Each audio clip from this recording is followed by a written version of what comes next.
dubbii waaqayyoo keessatti guyyaa irraa kan ilaallu Luqaas boqonnaa 21 lakkoofsa 21 irraa walii wajjin ilaalla. Nan dubbisamee dubbii kana guutuusaa 21 Yesuus achi ilaalee badhaadhonni kennaa isaanii qodaa buusii keessa utuu buusanii arge. Haati hiyyeessaa tokkos sibiila diddiimtuu kan akka saantimaa lamaa qodaa buusii kana keessa buusuu ishee arge. Kana irratti inni dhuguman isinitti himaa haati hiyyeessaa kun hunduma isaanii caalaa buufteetti.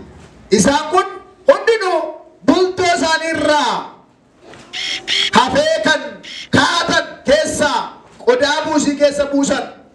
Isheen kun garuu danuu iyyuma ishee keessaa har'a ittiin buluudhaaf kan qabdu hundumaa qodaa keessa buufte jedhe.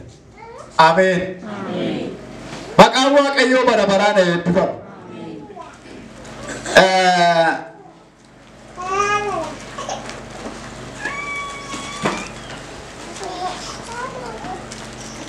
Kiristoos itti maxxanuu kan jedhu kanatti qoshee walii wajjin ilaalla. Mata duree Kiristoos itti maxxanuu kan jedhu maxxanuu fi firoomuun gargar.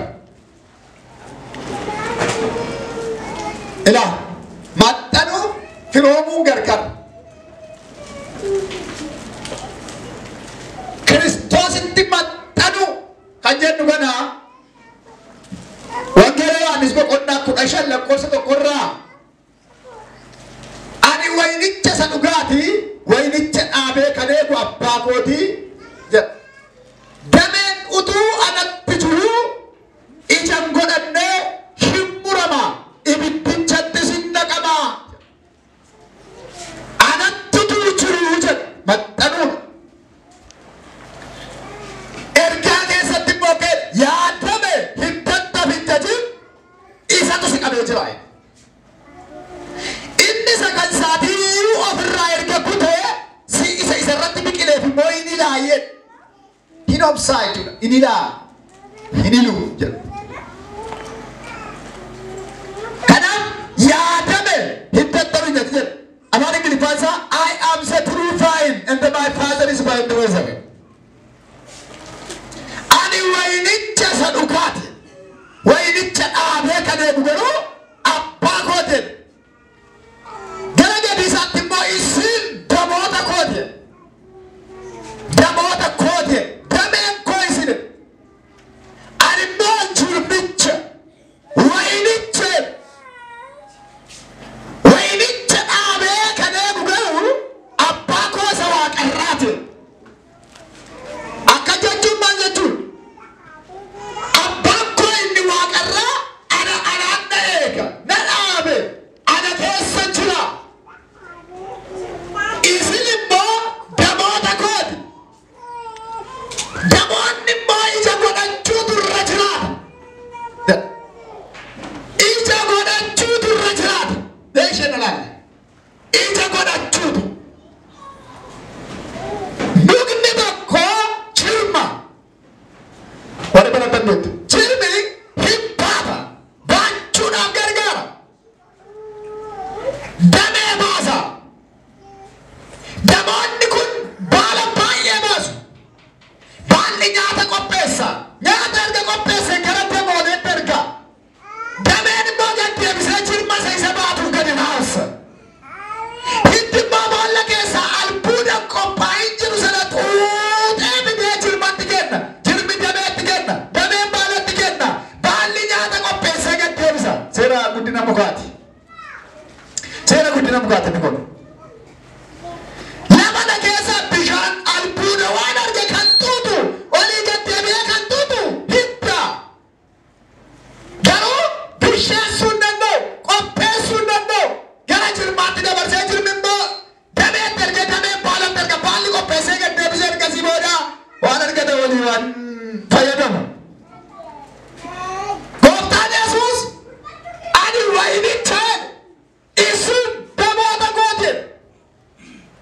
Dameen utuu anatti jiru ija godhanne immoo hin qexxaamee hin muramaa jechuudha.